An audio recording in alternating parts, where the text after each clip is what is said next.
Mbote bandeko balandi ya ba émission na biso na ba différentes chaînes bozolanda ngai na pesi mbote na bandeko ya lokito ya Congo pe bandeko nyonso tu bozolanda nga partout ailleurs.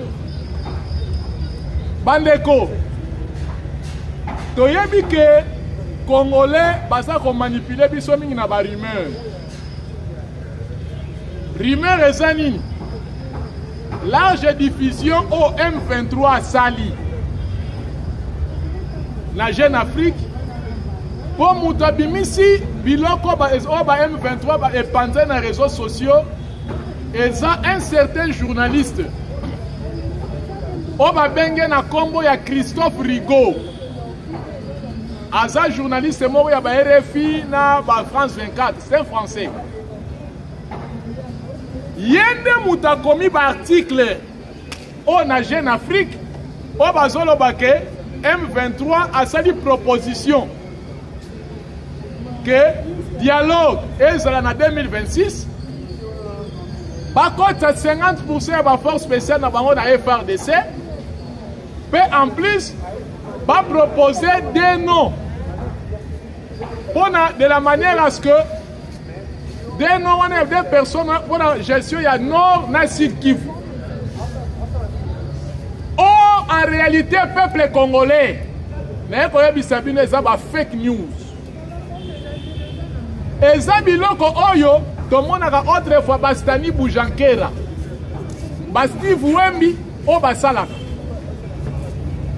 eloko on est tamboli parce que notre gouvernement et ça le briefing est confirmé en OPT. Et là que Sengali Boyeba, Doha est na Qatar. Qatar est précaré à l'américain. Quand Qatar a bien ça la proposition wana que M23 proposait des noms pour la gestion ya Nord na Sud Kivu, donc c'est-à-dire Qatar a dévié l'américain. Donc c'est-à-dire que l'américain va dire que la vision l'américain basé dans la ligne droite. Jeune Afrique va créer en 1965.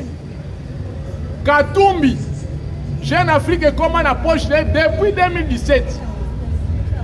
Yango monaka ke na kati ya Jeune Afrique ba critiquera toujours régime ya Kinshasa, Bastani Boujankera, ba Steve Wembi. Bah comment on voit bah espace na Jeune Afrique.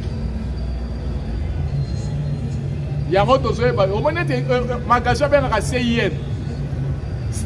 Steve Wembi a banako finga président Félix Kuna avec des informations des fake news.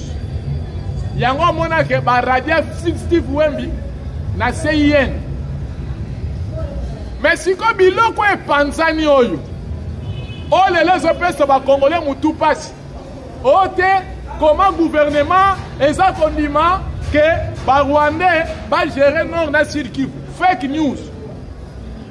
Moutoua komi biloko yo, il s'appelle M. Christophe Rigaud. C'est Christophe Rigaud. Si comme biso ba congolais locaux là, toza facile à manipuler. Tozo di banabiso biloko wana. Oh, en principe. Et ça biloko yo tokoki kosalema te. Le président Félix n'est pas quelqu'un à manipuler, n'est pas manipulable. Lelo ba sasu bangwana baza kolela. Sasu azaki na bakare mini aw. Zuma ayaki na bakare mini aw. William Ruto alaki na bakare minier aw. Aussi famille Clinton alaki na bakare minier aw. Aussi ba Albert Yuma, ba Kabila ba Zoé. Même les caméras ils avaient des carrés miniers propres à eux. Yango zomona ba lokola ba Vital Kamerhe ba Moïse Katumbi baza contre deal entre la RDC et les États-Unis. Donc accord il y a prospérité, accord de paix, il y a partenariat de paix et sécurité et prospérité entre les Américains et les Congolais. Batu mingi bazolinga yango te. Pourquoi? Parce que bazala ba milice bazape na ba profit. C'est pour cela que balingi ata mukoyo ka mukete makambo ba bengi ya accord ya deal. C'est ça le problème. Donc pour vous dire que makambo bomone tamboli eza psychose, eza façon de manipuler babiso ba congolais, pour babi que ba congolais toko kaka choc te. Que balobi na biso oh non voilà, ma proposition basali 50% à force spéciale dans bango et quand on est FARDC et bazwa va proposer des noms pour la gestion il y a non national qui est président sans l'ordonnance et dialogue et ça à niveau il y a 2026. Oh le long ce qui président Félix andimi autobengi dialogue c'est une façon que yé mogo a comité libanda na gestion à pouvoir na a comité libanda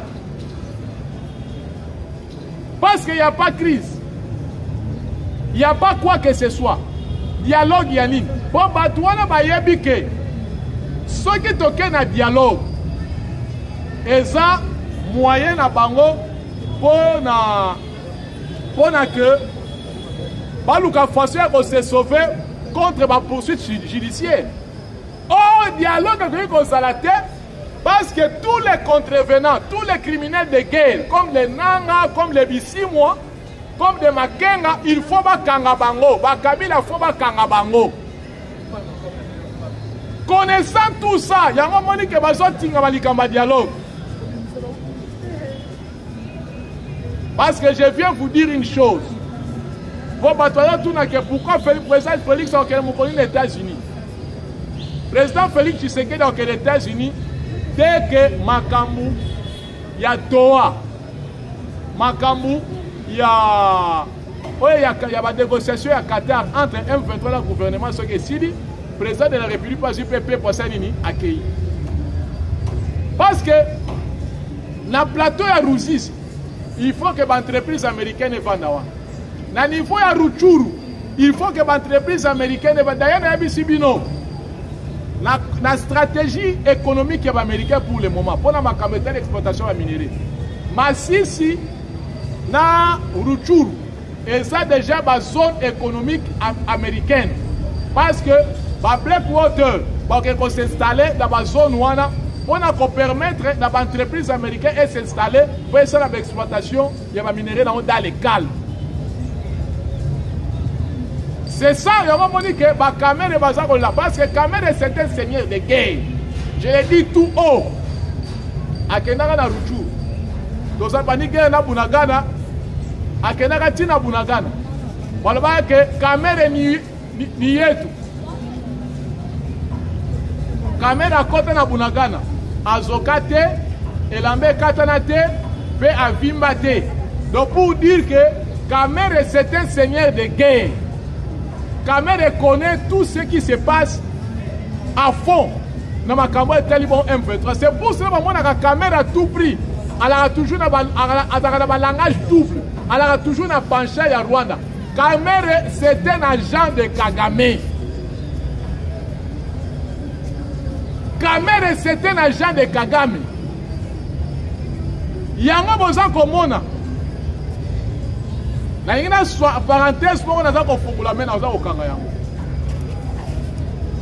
caméra to monaki lobby le ministre belge des affaires étrangères Ayaki Aw monsieur Maxime de Prévost Ayaki Aw. Il faut savoir le nom de la retour dans ma campagne deal. Pourquoi dit les gens qu'on là? Dit les gens qu'on là parce que la JE aussi là. Il devait y avoir un sommet humanitaire et économique au niveau de la France. Oh Macron a dit que ça. Donc c'est-à-dire, ils ont sommet pour étouffer le processus à Washington. Maintenant les Américains connaissant ça, il y a un moment que bazo ben data moulaï pour la conflouer les Européens.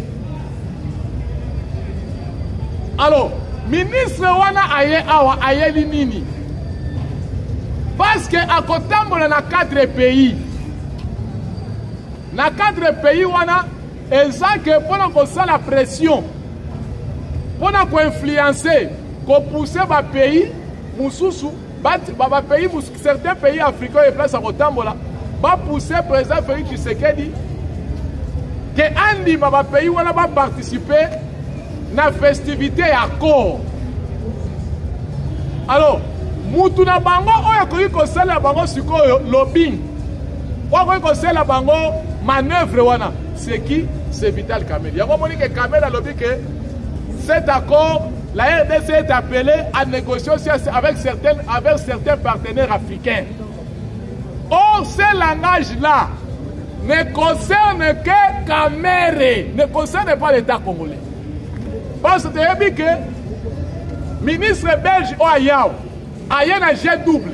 Donc, c'est-à-dire, maloba wana batia même pas ya Kamerhe, lokola Kamerhe aza agent na bango, aloba yango. Bomoni place pour m'intéresser quand il croit malobi yango. Bomoni place d'ailleurs premier ministre c'est pas Zawate. Aza na sommet Japon-Afrique. Sommet de développement économique sur l'Afrique et le Japon. À quel représentant tata mon côté écoute. Et ce moment ni place gouvernement stali briefing. Bon ma caméra ministre affaires étrangères belge. Parce que gouvernement est yebi. Ni le dit ko salim. Parce que lelo pona nini. Bomoni ba pays ebele ya Afrique est telemi. Pona koluka ko s'associer na Congo na makambo etali deal avec les Américains. Mais tant que Congo eza kokufela baza ko boma batu na Congo. Pendant plus de 30 ans, à un pays mon côté et l'obéla Congo na tribune des Nations Unies. À un pays mon côté, ni Congo Brazza, ni Gabon, ni Centrafrique, ni même Angola. Pays mon côté tigala kolobela Congo. Mais ni Kambako kamwa. Lelo Botswana la komi kolobake a s'affilier na RDC. Botswana. Combien de fois? Donc c'est depuis 1997 que Congo est comme un membre de SADC. Botswana lobela Congo combien de fois? Que le Botswana comme Luka a s'affilier. Il y a une chose. Tant que Congo est signé accord, naba américain, pour que le pays est belé en Europe, même en Afrique, il s'appauvrit. Beaucoup de pays s'appauvrit. Il y a un moment que les Européens ont la manso que les côté na part ya gâteau. Parce que les Français n'ont pas sabi le locomo. Les Français ont dit que des ordres sont à Ituri. Des ordres sont à Nord Kivu, na Sud Kivu. Les Français sont à Kati. Ils sabi le locomo. Mini ya Rubaya. Et ça, les Français ont utilisé les Rwandais. Ils minéraux. Les Kagame il n'est pas mesure, il y a la vente, il y a des minéraux dans un pays quelconque. Ituri, c'est un peu comme on Ouganda a un niveau Ituri, il a Luboy. Ouganda n'a jamais Ituri dans la calme. Parce que ceux qui ont Ituri comme calme, va perdre le contrôle à Ituri. Va perdre le contrôle de l'exploitation de pétrole, là il y a gaz méthane. Parce que gaz méthane, au niveau de lac Kivu. Et tant que la cessé, il y a un pipeline. Et quand il y a Rwanda, et traversé Ouganda, et traversé Rwanda, si il y a quelque chose qui est en Tanzanie, les Français vont suivre. C'est ça que les Français font. Alors, France a ça comme là, les lots. Ceux qui sont américains vont suivre contrôle entier à RDC. France a besoin d'asphyxier. France a besoin d'asphyxier. Il y a vraiment besoin de ça tout. Voilà na biloko oyo porte-parole à M23 dans le matin bonipa. Parce que l'accord de principe bagangela bango lokola bana mike. Soki makambo na za koloba ba Willy Ngoma basala ba vidéo ba contredire nga. Pona bike ba vidéo ekomela ka bango. Oh, ils sont en mesure de faire la guerre avec qui que ce soit. M23 reçoit la guerre nanan. Avec quelle capacité? Pour vous dire que le peuple congolais n'a pas alerté bino. Que Mopé Samatoi n'a pas qu'à au Jeune Afrique a publié concernant la proposition à M23. Oh, côté si requête, Qatar a mis ici proposition, il y a encore que M23 a son contrôle, il y a Sud Kivu, qui a proposé d'un an pour la gouverneur, il y a non à Sud Kivu. Donc il y a un dialogue. Makambo wana na yebi sibine za lokuta. Mutu akomi yango c'est M. Christophe Rigaud. Aza journaliste à RFI à travers la France 24. Donc, peuple congolais a beaucoup plus de vigilance. Donc, sa confiance dans le Canabiso. Donc, sa confiance dans le Canabiso. Dans 5 à 2 minutes dans la technique. Armée, essaie de publier déjà communiqué. Armée a dit que nous sommes maintenant dans l'obligation d'alerter la communauté nationale et internationale. Il dit que nous sommes maintenant dans l'obligation de prendre maintenant des mesures de défense en cas de l'attaque de l'ennemi.